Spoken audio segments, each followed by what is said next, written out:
நமச்சிவாய வாழ்க. நாதந்தாள் வாழ்க. இமைப்பொழுதும் என் நெஞ்சில் நீங்காதான் தாழ் வாழ்க. வாழ்க வளமுடன். அனைவருக்கும் இனிய வணக்கங்கள். ஜோதிட சாஸ்திரம் 27 நட்சத்திரங்களையும் 12 ராசிகளையும் நவ கிரகங்களையும் அடிப்படையாக கொண்டுதான் இயங்கி வருகின்றன. இதில் நவக்கிரகங்கள் ஒவ்வொன்றும் ஒவ்வொரு விதமான குணநலன்கள் கொண்டவை. நவ கிரகங்களில் குருவை அடுத்து 2வது சுப கிரகமாக திகழ்பவர் சுக்கிரன். தனகாரகன் குரு பகவான் பணத்தை தருகிறார் என்றால் அந்த பணத்தை சந்தோஷமான வழிகளில் செலவு செய்ய வைப்பவர் சுக்கிரன். ஒருவர் பணத்தை பற்றி கவலைப்படாமல் செலவு செய்கிறார் என்றால் அவர் சுக்கிரனின் ஆதிக்கத்தில் பிறந்தவர் என்பதை அவரின் ஜாதகத்தை பார்க்காமலே அறிந்து கொள்ளலாம்.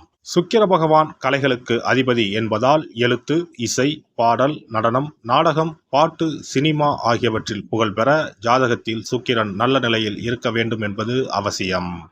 சுக்கிர பகவான் ஜாதகத்தில் எந்த நிலையில் இருந்தாலும் ரிஷபம், துலாம், மிதுனம், கன்னி, மகரம் மற்றும் கும்பம் ஆகிய 6 ராசிக்காரர்களுக்கு துன்பத்தை விளைவிப்பதில்லை.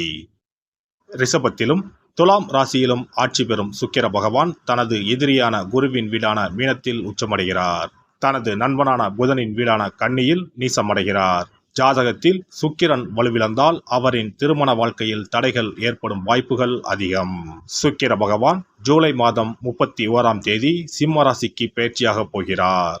காதல் கிரகமான சுக்கிர பகவான் நெருப்பு ராசியான சிம்மத்தில் புதனோடு கூட்டணி சேரப்போகிறார். ஜூலை மாதம் 31ஆம் தேதி இந்த சுக்கிர பயிற்சி நடைபெறுகிறது. ஆகஸ்ட் மாதம் 23ஆம் தேதி வரை சிம்மத்தில் சுக்கிர பகவான் சஞ்சரிப்பார்.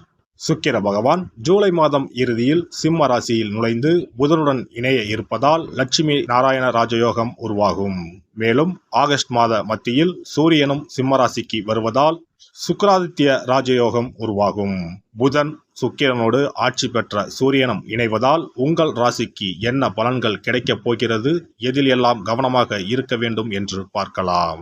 உங்கள் வாழ்வில் வளமும் நலமும் செல்வ செழிப்பும் பெற்று வாழ்வின் உயரிய நிலையை அடைய எல்லாம் வல்ல எம்பெருமானை வேண்டி விரும்பி கேட்டுக்கொள்கிறேன். கும்பராசி அன்பர்களே, உங்களுடைய ராசிக்கு 7ஆம் வீட்டில் சுக்கிர பகவான் அமர்கிறார். சிம்மத்தில் இருக்கும் சுக்கிர பகவான் உங்கள் ராசியை பார்ப்பதால் பொலிவு கூடும். உற்சாகமாக செயல்பட போகிறீர்கள்.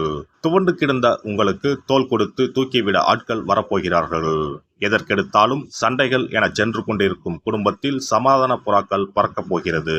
கும்பத்தை பொறுத்தவரை 4ஆம் வீட்டில் குரு இடப்பெயர்ச்சியை கொடுத்தாலும் 7ஆம் வீட்டில் இருக்கும் சுக்கிரன் உங்கள் ராசியை பார்ப்பதால் உங்களுடைய தேக ஆரோக்கியம் கூடும். அதே போல மற்றவர்களுக்கு முன்பாக நீங்கள் ஒரு ஸ்டார் போல தெரிவீர்கள். பண வரவு தாராளமாக இருக்கும். சுப செலவுகளும் ஏற்பட வாய்ப்புள்ளது. தொட்ட காரியங்கள் அனைத்தும் வெற்றிகரமாக முடியும். அரசாங்க காரியங்கள் அனுகூலமாக முடியும். தாய்வழி உறவுகளால் நன்மைகள் ஏற்படும். தொலை தூரத்திலிருந்து எதிர்பார்த்த சுப செய்திகள் இந்த காலகட்டத்தில் கிடைப்பதற்கு வாய்ப்புகள் உண்டு. கணவன் மனைவிக்கு இடையே சிறு சிறு கருத்து வேறுபாடுகள் ஏற்பட்டாலும் உடனே நீங்கிவிடும். ஒருவருக்கொருவர் விட்டு கொடுத்து செல்வதன் மூலம் பிரச்சனைகளை தவிர்த்து விடுவீர்கள். சிலருக்கு வீடு மனை வாங்கும் முயற்சி சாதகமாக முடியும். தந்தையின் உடல் ஆரோக்கியம் மேம்படும். சிலருக்கு குடும்பத்துடன் ஆன்மீக பயணங்கள் மேற்கொண்டு பிரசித்தி பெற்ற வெளிமாநில புண்ணிய ஸ்தலங்களை தரிசிக்கும் வாய்ப்புகள் ஏற்படும். வெளிநாடு செல்லும் முயற்சிகள் சாதகமாக முடியும். சிலருக்கு எதிர்பாராத பணவரவுக்கும் பொருள் சேர்க்கைக்கும் வாய்ப்புகள் உள்ளன. தந்தையின் மூலம் பணவரவுக்கு வாய்ப்புண்டு. தடைப்பட்டு கொண்டிருந்த குலதெய்வ பிரார்த்தனைகளை நிறைவேற்றுவீர்கள். பதவி உயர்வு கிடைக்கும். அலுவலகத்தில் உங்கள் செல்வாக்கு அதிகரிக்கும். கோரிக்கைகள் அனைத்தும் நிறைவேறும். சக ஊழியர்கள் உதவிகரமாக இருப்பார்கள். தொழிலதிபர்கள், வியாபாரிகள் சிறப்பான பலன்களை காணலாம். பணப்புழக்கம் நன்றாக இருக்கும். எதிர்பாராத பணவரவால் மனதில் மகிழ்ச்சி ஏற்படும். போட்டிகள் குறையும். பெண்கள் குடும்பத்தாரிடம் நன்மதிப்பை பெறுவர். அக்கம் பக்கத்தில் உள்ளவர்கள் அனுகூலமாக இருப்பார்கள். வேலைக்கு செல்லும் பெண்களுக்கு மகிழ்ச்சியான காலகட்டம் இதுவாகும். சுய தொழிலில் ஈடுபடும் பெண்களுக்கு தொழிலில் நல்ல முன்னேற்றம் உண்டாகும். சுக்கிர பகவானின் அருளை பெற கும்பகோணம் அருகே இருக்கும் சுக்கிரனுக்கு உரிய ஸ்தலமான கஞ்சனூர் சென்று வழிபட்டால் சிறப்பான பலன்களை பெறலாம். சென்னையில் இருப்பவர்கள் மாங்காட்டில் இருக்கும் வெள்ளீஸ்வரர் கோவிலுக்கோ மயிலாப்பூரில் இருக்கும் வெள்ளீஸ்வரர் கோவிலுக்கோ சென்று வழிபட்டால் சிறப்பான பலன்களை பெறலாம். இனி சுக்கிர பகவானின் அருளை முழுமையாக பெற வெள்ளிக்கிழமையில் செய்ய வேண்டிய வழிபாடு என்ன என்பதனை பற்றி காண்போம். வெள்ளிக்கிழமை என்பது தெய்வ வழிபாட்டிற்கு உரிய நாளாகும். அதிலும் குறிப்பாக மகாலட்சுமியை வழிபடுவதற்கு சிறப்பான கிழமையாக கருதப்படுகிறது. நமக்கு செல்வத்தை வாரி வழங்கக்கூடிய மகாலட்சுமி தேவியும் குபேரனும் நம்முடைய பூர்வ ஜென்ம கர்ம வினைக்கு ஏற்ப பலாபலன்களை கொடுக்கிறார்கள். அதை அனுபவிக்க செய்யும் பொறுப்பு சுக்கிர பகவான் பார்த்துக் கொள்கிறார். ஒருவர் செல்வந்தராக இருப்பதற்கு ஜாதகத்தில் சுக்கிரன் அருள் கட்டாயம் இருக்க வேண்டும். சுக்கிரனுடைய அருள் பெற வெள்ளிக்கிழமையில் சுக்கிரஹோரை வரும் நேரத்தில் இவ்வாறு வழிபாடு செய்தால் சுபபோக வாழ்க்கையை அனுபவிக்க முடியும்.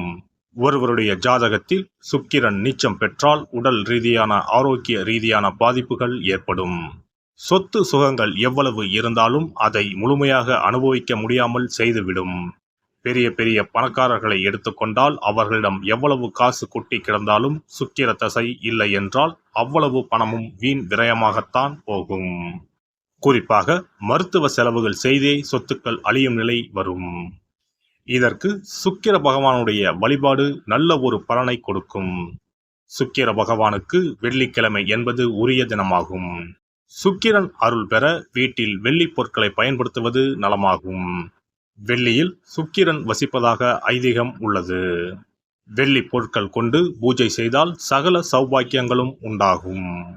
சுக்கிர வழிபாடு செய்ய நினைப்பவர்கள் காலை 6 மணி முதல் 7 மணி வரையிலான காலம் சுக்கிரஹோரை ஆகும். அதனை தவறவிட்டால் மதியம் 1 மணி முதல் 2 மணி வரை சுக்கிரஹோரை நிகழ்கின்றது. அதையும் தவறவிட்டால் இரவு 8 மணி முதல் 9 மணி வரையிலான சுக்கிரஹோரை நேரத்தில் வழிபாடுகள் செய்து பயன்பெறலாம். இவற்றில் காலை 6 மணி முதல் 7 மணி வரையிலான முதல் சுக்கிரஹோரையில் சுக்கிர வழிபாடு செய்வது சிறப்பான பலன்களை கொடுக்கும். காலை முதல் மாலை வரை உபவாசம் இருந்து சுக்கிர பகவானுக்கு உரிய காயத்ரி மந்திரத்தை உச்சரித்து கல்கண்டு சேர்த்த சர்க்கரை பொங்கலை நைவேத்தியம் படைத்து வெள்ளை நிற பூக்களால் அர்ச்சனை செய்ய வேண்டும். சுக்கிர தசை நடப்பவர்களும் சுக்கிரன் நீச்சம் பெற்ற ஜாதகக்காரர்களும் இந்த வழிபாடு செய்வது சிறப்பான பலன்களை கொடுக்கும். சுக்கிர தசை நடக்கும் பொழுது சுக்கிர வழிபாடு செய்து வர வருமானத்தை சுகமான வாழ்க்கை வாழ்வதற்கு உரிய வகையில் பயணிக்க செய்யும். வீடு நிலம் வாங்குவது, ஆடம்பர பொருட்கள் சொத்துக்கள் போன்றவற்றை வாங்க வைக்கும். அதுவே சுக்கிரன் நீசம் பெற்ற காலத்தில் இந்த வழிபாடு செய்பவர்களுக்கு வீண் விரயங்கள் இல்லாமல் ஓரளவிற்கு வறுமையிலிருந்து பிழைக்கச் செய்யும். வெள்ளிக்கிழமையில் நவக்கிரக கோவிலுக்கு சென்று சுக்கிர பகவானுக்கு வெள்ளை வஸ்திரம் சாற்றி வழிபாடு செய்யலாம். வெள்ளை நிற நைவேத்தியங்கள் தயார் செய்து கோவிலில் வரும் பக்தர்களுக்கு தானம் செய்யலாம். இவ்வாறு செய்து வர சுக்கிரனின் முழு அருளும் கிடைக்கப் பெற்று வாழ்வில் உயரிய நிலையை அடைவீர்கள். எல்லாம் வல்ல இறையருளால் நீங்களும் உங்கள் அன்பு குடும்பமும் உடல் நலம், நீலாயுள், நிறை செல்வம், உயர் புகழ், மெய்ஞானம் ஓங்கி வாழ்க வளமுடன். இந்த வீடியோ பதிவு உங்களுக்கு பிடித்திருந்தால் லைக் பண்ணுங்க, கமெண்ட் பண்ணுங்க, ஷேர் பண்ணுங்க, மறக்காம சப்ஸ்கிரைப் பண்ணுங்க, பக்கத்துல இருக்கிற பெல் பட்டனை கிளிக் பண்ணுங்க. நன்றி, வணக்கம். ஓம் நமச்சிவாய, சிவாய நம.